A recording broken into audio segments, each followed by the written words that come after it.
এবার একটু প্রচারের ছবি দেখে নেওয়া যাক।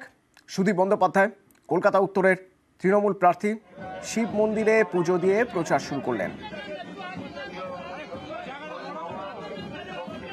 দলীয় কর্মী সমর্থকদের নিয়ে প্রচার শুরু করলেন সুদীপ বন্দ্যোপাধ্যায়।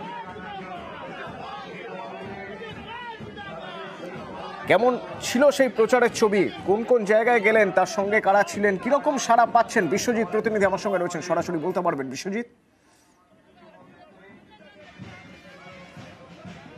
একদমই সেই ছবি একবার দেখাবো তোমায়। কাশীপুরে আমরা রয়েছি এবং সেই মিছিল সুদীপ বন্দ্যোপাধ্যায়, তিনি 5 বারের সাংসদ, এবং নয়না বন্দ্যোপাধ্যায় রয়েছেন চৌরঙ্গীর এমএলএ।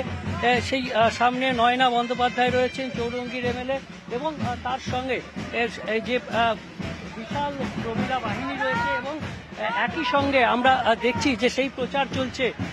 সেই প্রচার সকাল থেকে শুরু হয়েছে মার বাগানে শিব মন্দির, সেখানে পুজো দিয়ে এই প্রচার শুরু হয়েছে, এবং তারপর সেই প্রচার চলতে চলতে এখন কাশীপুর এলাকা দিয়ে বর্ণাঢ্য শোভাযাত্রা, যাকে বলে শুধু প্রচার নয়, সুদীপ বন্দ্যোপাধ্যায় তিনি 5 বারের সাংসদ, এবং তার শুরু আজকের প্রচার উত্তর কলকাতায় তৃণমূল কংগ্রেস প্রার্থীর সমর্থনে যে প্রচার, সেই প্রচার এই মুহূর্তে আমরা দেখছি প্রচার গাড়ি এগিয়ে আসছে, এবং তাতে সুদীপ বন্দ্যোপাধ্যায় রয়েছেন। সুদীপ বন্দ্যোপাধ্যায়ের সঙ্গে রয়েছেন অতীন ঘোষ, এই কাশীপুর বেলগাছিয়া এলাকার যিনি বিধায়ক, সেই অতীন ঘোষ রয়েছেন। এছাড়াও 1 নম্বর ওয়ার্ডের কাউন্সিলর রয়েছেন, এবং বর্ণাঢ্য শোভাযাত্রায় আমরা দেখেছি যে শিব মন্দিরে পুজো দিয়ে তিনি এই প্রচার শুরু করেছেন। তবে তার যিনি বিরোধী, এবারে বিজেপির প্রার্থী, তার সম্পর্কে শুরুতে কোনো মন্তব্য তিনি করতে চাননি। শুধুমাত্র বলেছেন যে মহিলা যে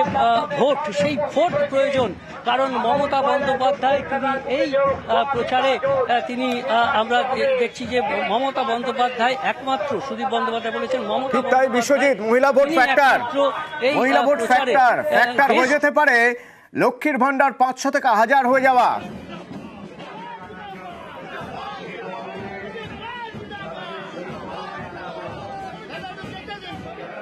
এই উত্তর কলকাতায় 60টি ওয়ার্ড আছে।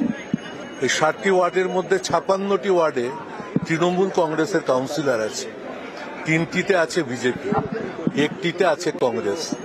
তাহলে আমাদের 56টি ওয়ার্ডে যারা জনপ্রতিনিধি এবং যারা কাউন্সিলর হিসাবে কাজ করছেন, আর এই কেন্দ্রে বিধায়ক আছেন স্বয়ং অতীন ঘোষ, যিনি আর কলকাতার ডেপুটি মেয়র। তাহলে মানুষের সমর্থন, শুভেচ্ছা লাগাম ছাড়া, এবং তার প্রতিফলন মানুষ নিশ্চয়ই যথার্থভাবে যথার্থ সময় দেবে।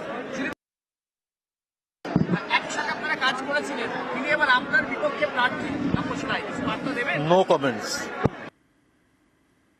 তাপস রায় প্রসঙ্গে